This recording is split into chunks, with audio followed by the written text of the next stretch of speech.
The war was nearly over. Europe was dissolving into silence, but it was a silence that felt wrong. A silence filled not with peace, but with exhaustion, ruin, and the residue of unimaginable noise. It was late April of 1945, somewhere between the broken rail lines of Western Germany and the wreckage of retreating armies. The weather was cold, sharp, metallic. The ground was wet, soaked with months of rain, artillery impact, and winter rot. The sky held low gray clouds that pressed downward like the weight of a tomb lid. No birds, no engines in the distance, no gunfire, only the echo of boots through abandoned countryside. The American armored column moved cautiously along a damaged rural road, engines humming beneath canvas and steel. Mud splashed against wheels and tracks. Faces were pale beneath helmets, eyes narrowed behind dust-scratched goggles. These soldiers had been fighting continuously since Normandy. They had crossed France, Belgium, and the shattered Ardennes. Many carried the memories of Bastogne, Hurtgen, Cologne. They had seen cities burn and forests torn open by fire. They had driven deeper into Germany than any of them once imagined possible. And now they pushed into a landscape that felt hollowed out, like the aftermath of a storm.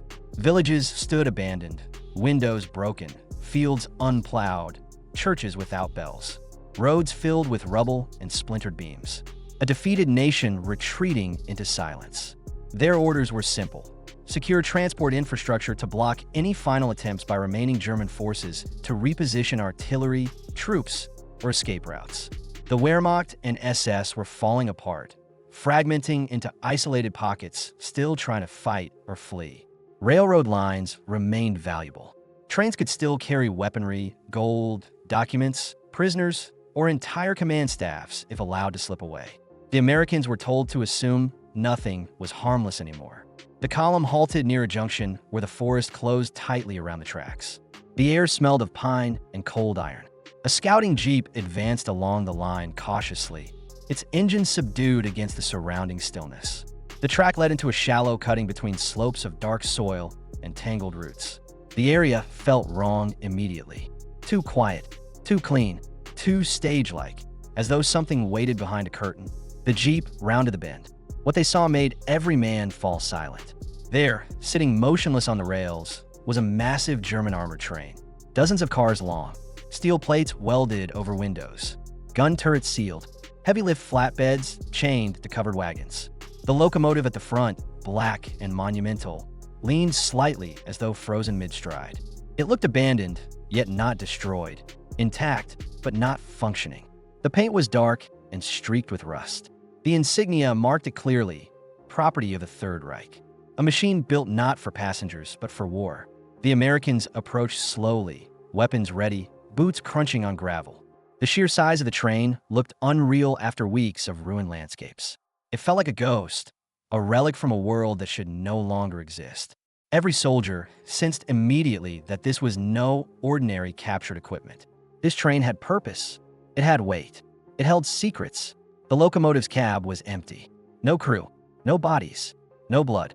Tools lay scattered across the metal floor, as if someone had left in the middle of work. The coal bunker still held fuel. The firebox was cold but recently cleaned. Someone had prepared for departure, then vanished. The infantry spread out along the length of the train. The wagons were sealed with heavy locking mechanisms, welded edges, reinforced doors braced from inside. Some carried thick riveted armor designed to withstand artillery impact. Others were covered entirely by tarpaulin, straps pulled tight, surfaces unmarked. One wagon had a ventilated hatch bolted shut. Another bore strange, white stenciling that none recognized. No labeling, no manifest, no destination painted on the sides. The silence around the train felt oppressive, like the weight of a long-held breath. The officers studied the scene. Why would such a machine be left intact? Why were there no guards, no explosives, no sign of sabotage? Everything appeared designed for extreme protection, yet the owners had walked away. Logic failed to explain it. German command was collapsing, but secrecy remained absolute. Whatever lay inside this train mattered enough to move under armored protection. Yet something had forced abandonment, something stronger than duty, stronger than fear of capture. The Americans began searching the surrounding terrain. The forest closed in on both sides, thick trunks rising straight toward the gray ceiling of cloud. The landscape felt newly disturbed. Torn earth, boot prints, scattered discarded equipment half hidden in mud. A sense of recent movement. Tracks from a vehicle leading into the woods and then fading. The wind carried the smell of old smoke, faint but unmistakable. One soldier found a corpse partially buried under leaves. A Wehrmacht officer. No weapon, no wounds.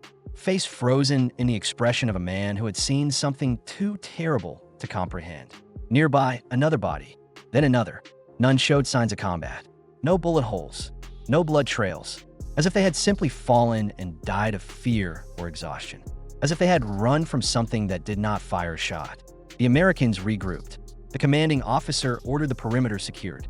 Machine gun nest positioned. Mortar crews ready. Engineers summoned to examine the welded doors. Radio men attempted contact with headquarters, but static filled the air. The forest swallowed sound like a sponge. Even the engines felt muted. The soldiers walked the full length of the train again. They moved slowly, breath visible in the cold air, fingers tightening on weapons. The longer they observed it, the more unnatural it appeared. No train this large traveled alone. No escort vehicles. No infantry support. No air cover. Not when the front was collapsing and desperation guided every decision. And certainly not when transporting something of immense importance. Every sealed wagon became a rectangular question. What was worth such protection? The war was almost over. Berlin was already being carved apart by artillery and street fighting. Leaders were fleeing or dying. Millions displaced. Cities turned to ash. Yet here, in a forgotten forest corridor, a colossal train sat waiting like a coffin. Rumors circulated quietly among the American soldiers. Some believed it was treasure, the stolen gold of Europe, melted down in the fires of occupied banks. Others spoke of stolen art from museums emptied by the Reich. Some whispered about secret weapons, prototypes, documents that could reshape what came after victory. And darker voices muttered about human cargo. Prisoners removed before liberation could expose unspeakable crimes. But the truth remained locked behind steel. The commanding officer approached the first armored door. The metal was thick, cold, solid beneath his glove. Weld lines glistened. Whatever had been sealed inside was never meant to see daylight again. He placed his ear to the uncompromising surface. There was nothing. No sound. No movement. Empty or not, no one could tell. Engineers examined the welds. Cutting through would take time. They prepared tools from their trucks, setting up equipment along the gravel shoulder. Sparks soon followed, drifting like fireflies into the mist. While they worked, the soldiers kept watch, eyes constantly scanning the tree-line. The atmosphere felt stretched, tense, electric. Something about the place caused the air to thicken. The forest seemed to lean inward as though listening. No one spoke loudly. No one joked. They felt as though someone, or something, watched from beyond the trees. One sergeant walked along the final wagons. Near the end of the convoy, a small latch door was discovered near the base of one car, partially concealed by grime. It was locked from the outside. A vent pipe extended upward. The design suggested containment rather than transport. Something living? The sergeant pressed his ear to the cold metal. Inside, faintly, impossibly, something moved. He stepped back, breath held, eyes fixed on the door. Pale light trembled on his face. The wind rose briefly and then died. The engineers continued grinding and cutting, metal shrieking under sparks. The steel glowed orange along the cut. The soldiers backed away as the door finally shifted. Chains clattered, hinges strained. The heavy plate swung slowly outward, releasing a burst of frozen, stale air carrying the smell of age and confinement. Light from flashlight cut through the darkness inside. Dust swirled. The beam revealed rows. Stacks. Piles of wooden crates, each marked with cryptic symbols. No labels. No numbering. Just black stamps burned into the wood. The smell was musty, ancient, and chemical, as if sealed for decades. Another soldier stepped in, lifting the lid of a nearest crate. Inside, wrapped in fabric, lay a small metal container. Cylindrical, sealed, without markings except a faint code etched by hand. More crates beneath, all identical. An uneasy silence spread. No one understood what they were looking at. Then, from deeper inside the train, another sound emerged. A low metallic clatter, followed by something else, a dull, rhythmic knocking. Slow, measured, like the distant heartbeat of a buried machine. Flashlights converged. Eyes widened. The knocking continued. Something, or someone, was still alive inside the sealed darkness. The soldiers froze. Fear crawled through the air like smoke. The sound was unmistakable, persistent, desperate, a signal from inside a prison of steel and silence. They looked at each other without speaking. If the first wagon held crates, what did the others hold? The engineers moved to the second car. Tools screamed against metal again. Sparks cascaded. Every second felt enormous. The knocking grew louder, more frantic, more human. The officer hesitated. His breath steamed in the cold air. His hand trembled slightly on his weapon. He gave the order to continue. The sun began to break through the clouds, thin light falling across the train. The weld lines glowed bright as the metal barrier weakened. Soldiers steadied themselves.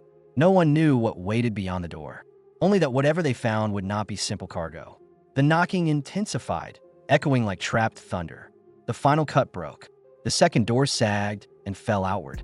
And what the Americans saw inside that sealed black chamber, in that instant of harsh white flashlight glare and stunned silence, would shock the world, change the understanding of the war, and stain the conscience of nations for generations. The first scream came from the dark. The horizon seemed to collapse. The world stopped breathing. Flashlights cut into the darkness like blades, stabbing through stale air that seemed to resist illumination. Inside the second chamber, the beam trembled, slicing across shapes that did not make sense immediately to the human eye. The soldiers' boots pressed against the steel threshold, breath held tight, weapons raised though no enemy could be seen.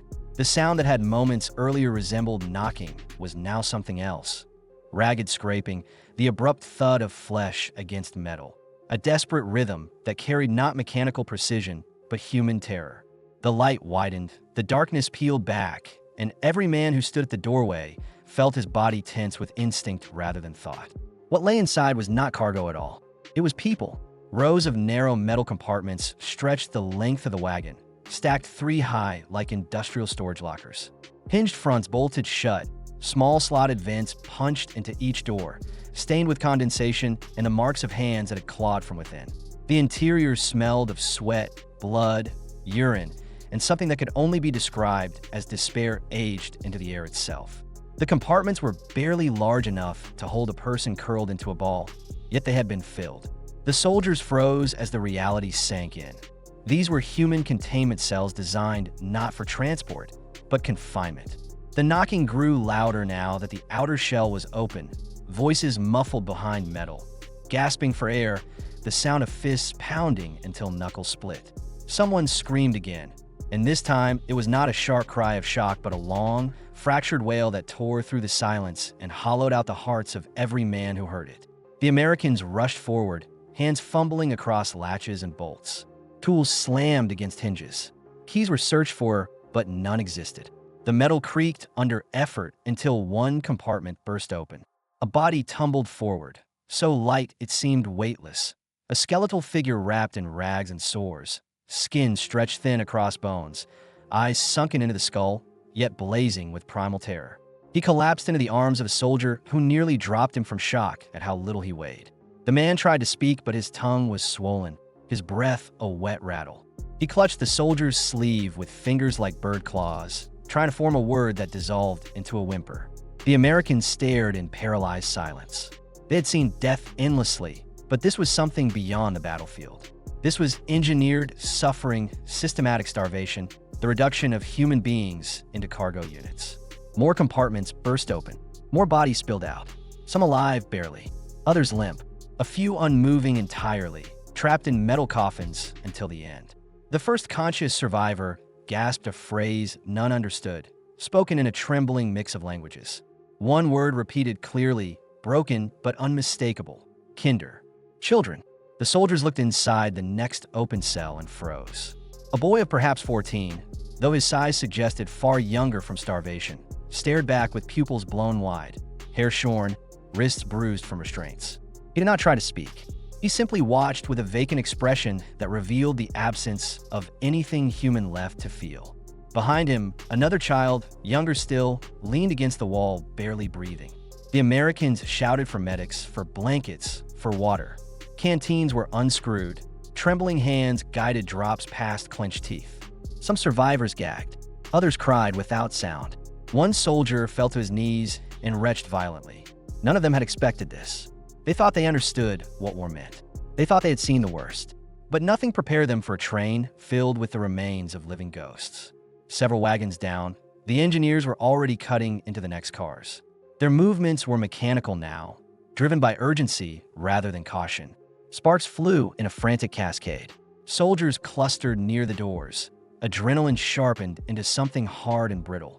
No one spoke except in clip commands. The forest around them remained unervingly still, as though nature itself recoiled from what was being unveiled. When the next door fell open, the flashlight beams swept forward, and instead of compartments or crates, the light struck rows of shelves stacked floor to ceiling with sealed metal cylinders, identical to those found in the first wagon. Hundreds of them. Thousands. Every container marked with code rather than name. No paperwork. No context. The air inside smelled chemical and dry, like a laboratory storeroom rather than a transport hold. The soldiers stepped carefully, afraid to disturb anything. Weapons lowered but breath held tight, as if the slightest movement might unleash something poisonous. The commanding officer ordered a halt, calling for specialists. None were present. They were alone in a forest with a train that held both victims and something else entirely. The discovery forced a horrifying question. Were the people in the previous car connected to the sealed cylinders stacked here? One of the soldiers, shaking, lifted a container slightly and found it heavier than expected, as if filled with liquid or dense powder. The code etched into the metal appeared almost hastily applied, not factory standard. The air tasted metallic, stinging the nose. The officer ordered everyone out. The wagon was sealed again until experts could be summoned. The third wagon was opened next, tools screaming again against welded seams.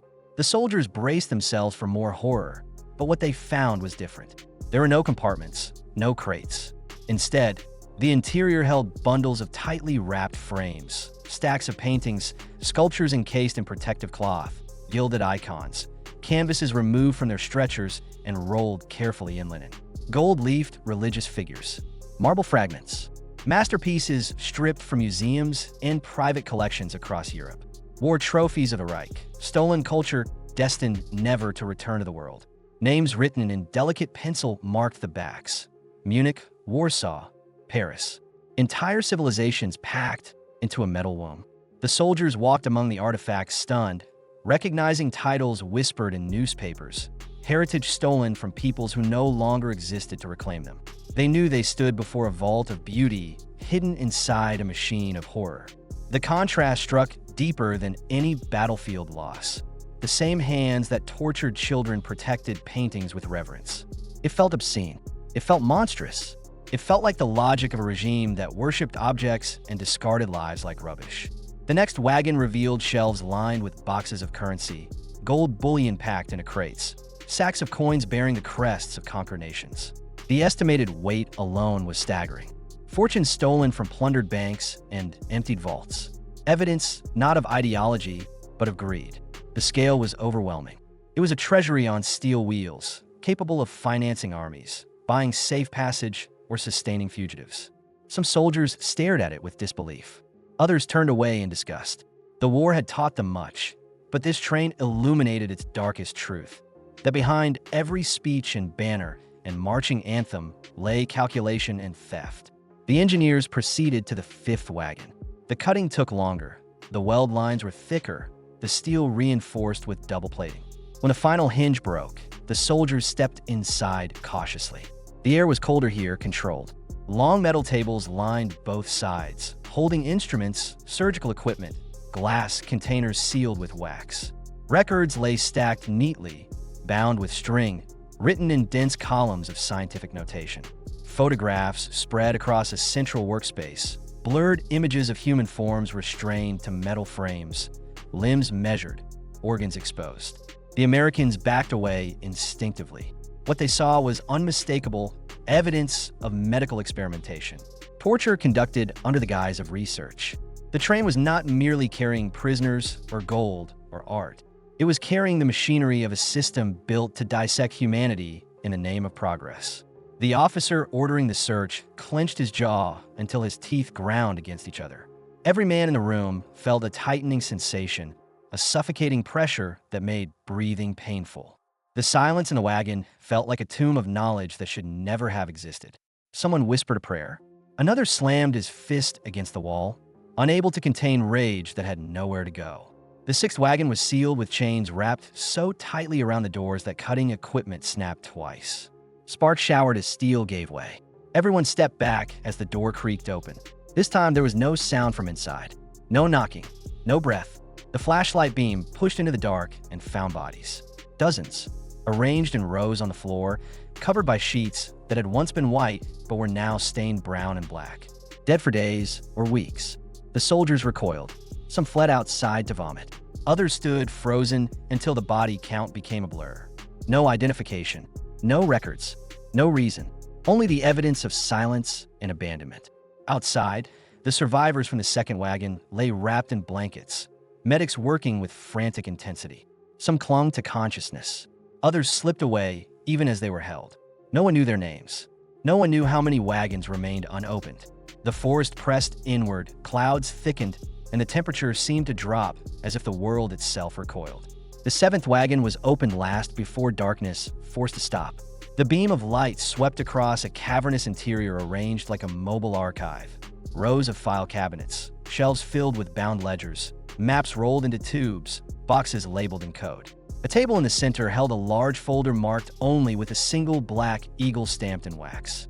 The commanding officer lifted the flap slowly.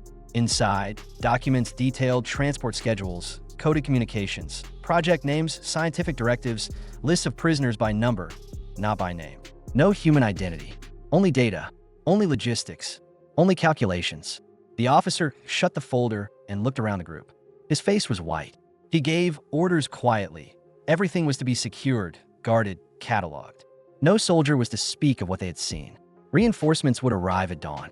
Until then, the train would not be touched again. The sun was gone. The cold deepened. The trees stood black against the fading sky. The train no longer seemed a machine, but an altar to darkness, a steel monument to cruelty beyond language. The Americans sat in silence around their makeshift perimeter, backs against sandbags and ammunition crates, eyes unfocused. They did not speak. They did not sleep. They simply breathed the heavy air that carried the smell of rust and death. The survivors moaned quietly beneath blankets, their voices too weak to form words. Medics worked under dim lamps, hands shaking, morphine rationed, fear etched into every gesture. Some soldiers walked the perimeter compulsively, unable to stay still. Others stared at the train with expressions emptied of emotion, drained by the weight of reality pressing against their minds. For months they had fought armies, tanks, planes, divisions. They had measured victory by terrain and enemy casualties. They thought war was about strategy, tactics, and courage. But here, beside the silent forest and the dark train whose contents stretched beyond comprehension, they understood something terrible. War was not about the living fighting the living. It was about the powerful crushing the powerless, unseen, unspoken, sealed away in darkness where no witness could survive to tell the story. Night fell completely. The train loomed like a black fortress against the faint glow of distant fire on the horizon. Somewhere far off, artillery rumbled, the dying heartbeat of a collapsing empire. The soldiers watched the sky and felt nothing. They understood now why the German guards had fled. Whatever loyalty or ideology they once held had dissolved before the weight of what they transported. Some horrors were too great, even for the men who created them to stand near when the light returned. The officer sat alone with the folder, staring at the seal pressed into the wax. He traced the edges of the eagle with one finger, the emblem of a regime crumbling into ruin. He wondered how many trains existed, how many wagons of treasure, bodies, documents, how many secrets had already vanished in a fire or deep earth. He wondered what the world would say if it saw what he now knew. He closed the folder, placing it gently on his knee, and whispered a sentence that no one heard. Morning would bring the world closer to seeing, and what waited in the unopened wagons would fracture the final illusions about the war. They had not yet discovered the worst. Dawn came slowly, as if reluctant to expose what darkness had kept hidden. A pale gray light crept across the forest floor, revealing mist that clung low to the ground like smoke from a burned-out city. The trees stood silent and unmoving, their branches brittle with frost. The armored train, stretching across the rails like a steel serpent, appeared even more colossal in daylight. Its cars glistening with dew, its surfaces scarred by cutting tools, its black paint absorbing the cold morning air like a sponge drawing in blood. The perimeter of American soldiers, slumped against their gear in foxholes, looked older than daylight. Faces hollow, eyes rimmed red. They had not slept. They had crossed a threshold that separated not just night from morning, but ignorance from knowledge. The world before the train felt unreal now, like a memory belonging to someone else. Reinforcements arrived from headquarters shortly after sunrise.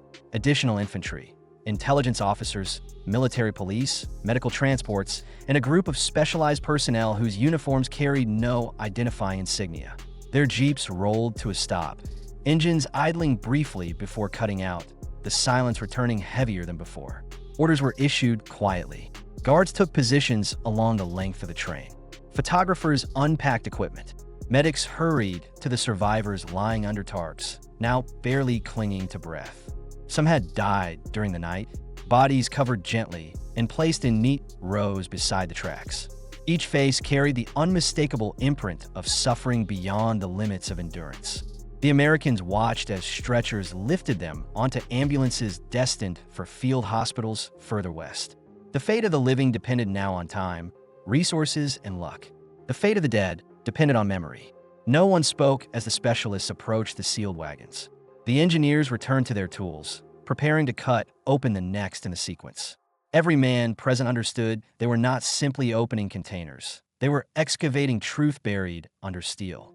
The cutting wheel shrieked, sparks fell in showers along the ground. The metal glowed bright beneath concentrated heat. When the door finally broke free with a thunderous metallic crack, the soldiers braced themselves, breath paused, shoulders tightened. The flashlights swept forward. Inside, a cavernous space revealed row upon row of metal canisters mounted into brackets along both walls and ceiling, connected by insulated tubing that ran into large cylindrical vats bolted to the floor. Gauges rusted in place. Thermometers shattered and frozen at impossible readings.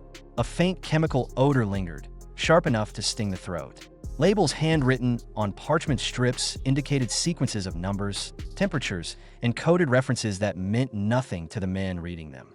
Near the center stood a glass containment chamber large enough to hold a human body upright. Its walls were fogged from residue. Something had once been inside it, something no longer there. A shape outlined faintly in grease and dried condensation suggested a human form pressed against the glass with enough force to warp its surface. The officers exchanged glances heavy with dread. The car was sealed again immediately, guarded under strict orders, documented in silence. The next wagon exposed a different kind of horror. Shelves of photographic albums, arranged meticulously by date and location, chronicling operations across Europe. City names written in precise pen strokes: Warsaw, Lublin, Kiev, Minsk, Belgrade, Prague, Vienna, Paris, each containing hundreds of photographs showing the transformation of communities into prisons, executions disguised as relocations, streets emptied under armed escort, camps rising from fields that once held life. The Americans flipped page after page until the images became unbearable, each one more grotesquely mundane than the last. No blood, no fire, just cold efficiency. Bureaucratic annihilation captured without emotion. The officers closed the albums and wrapped them tightly, sealing them for transport. Evidence now rested not in rumor or testimony, but in captured detail laid bare. When they opened the next wagon, the light illuminated stacks of steel footlockers marked with coded insignia. Inside each lay collections of identification documents, passports, birth certificates, graduation diplomas, marriage licenses, confiscated from millions of civilians erased from legal existence. Names crossed out with red pencil. Professions, addresses, entire family histories reduced to paper destined to be burned. The soldiers held the documents as if they might shatter. They read names of people they would never meet, lives canceled without violence, erased cleanly by ink and classification, where had always been portrayed as battles and rifles and flags. But here war revealed its true face: bookkeeping. The next car opened revealed stacked uniform bundles, boots sorted by size, children's shoes piled into mountains, threadbare clothing stripped from bodies never returned to their owners. The smell was overpowering: mold, leather, human sweat. Some soldiers turned away immediately. Others stared in silence at the tiny pairs of shoes, some pink, some brown, each a monument to a child who had once walked, run, laughed, cried. War severed not only life, but memory. Here memory was compressed into objects too small to comprehend without breaking. 3 additional wagons contained bones. Not arranged, not buried, not recorded, just piled.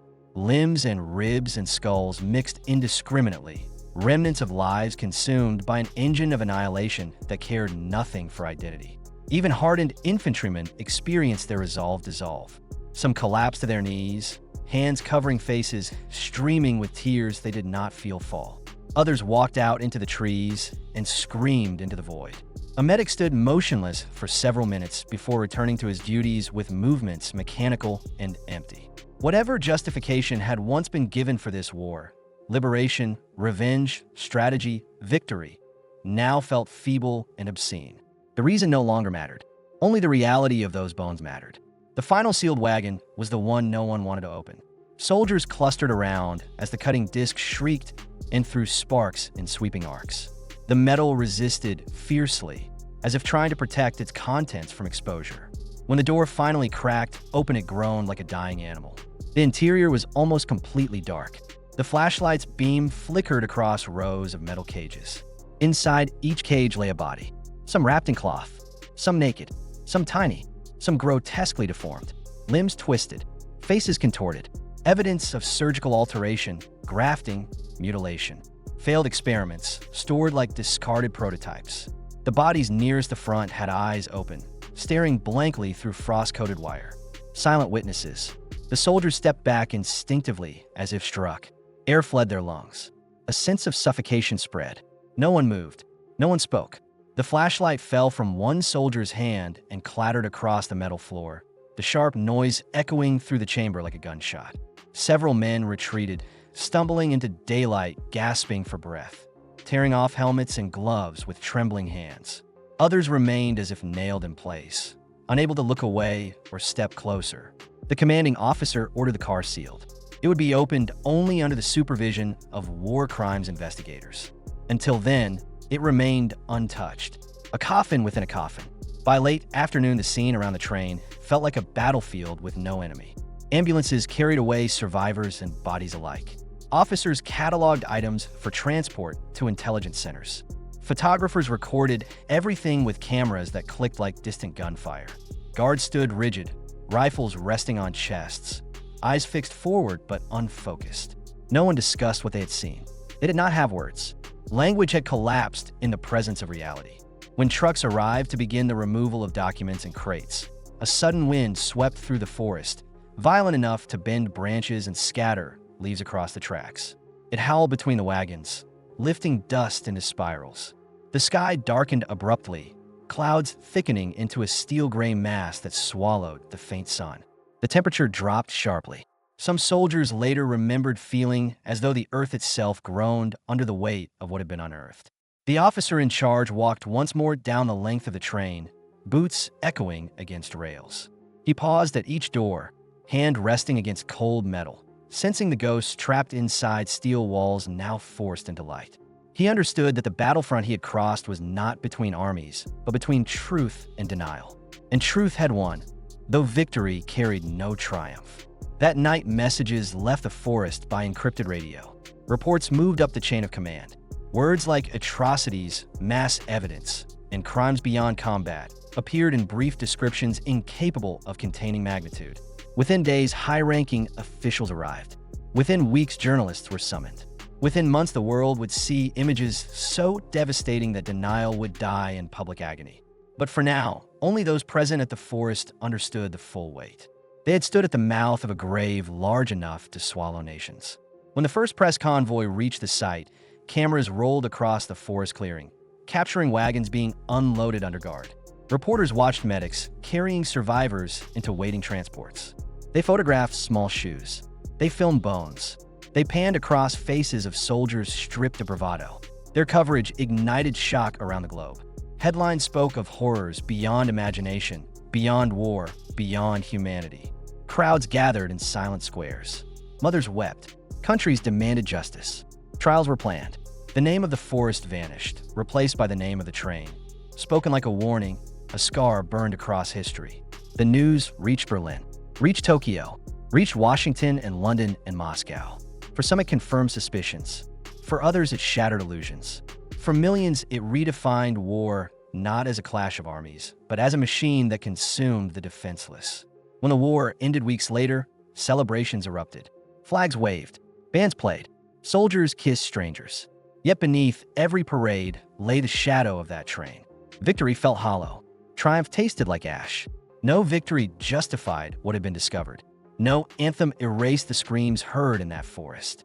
The world had been shown what mankind could become when hatred fused with technology, when bureaucracy replaced conscience, when numbers replaced names. Years later at trials, prosecutors displayed photographs taken inside the wagons. Surviving soldiers testified with voices that shook, describing the smell, the silence, the weight. Judges listened with faces drained of color. Jurors wept openly. The verdicts were inevitable, but the punishment could never equal the crime. The train was dismantled. Some wagons were preserved and placed in museums as hollow tombs of remembrance. Others were destroyed, metal melted down, and reshaped into tools for rebuilding. The rails were torn up and trees replanted. The forest slowly reclaimed the ground where screams once echoed. Grass grew over footprints. Moss covered steel. Birds returned. But for the men who opened those doors, forgetting was impossible. They carried the memory into old age, retelling it only in fragments, voices trembling. Some never spoke of it again. Some woke nightly to the sound of knocking inside their skulls. Some avoided trains for the rest of their lives. The war did not end for them. It only changed shape.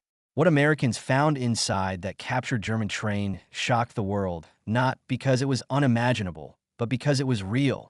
It forced humanity to stare into a mirror polished with blood and see itself without disguise.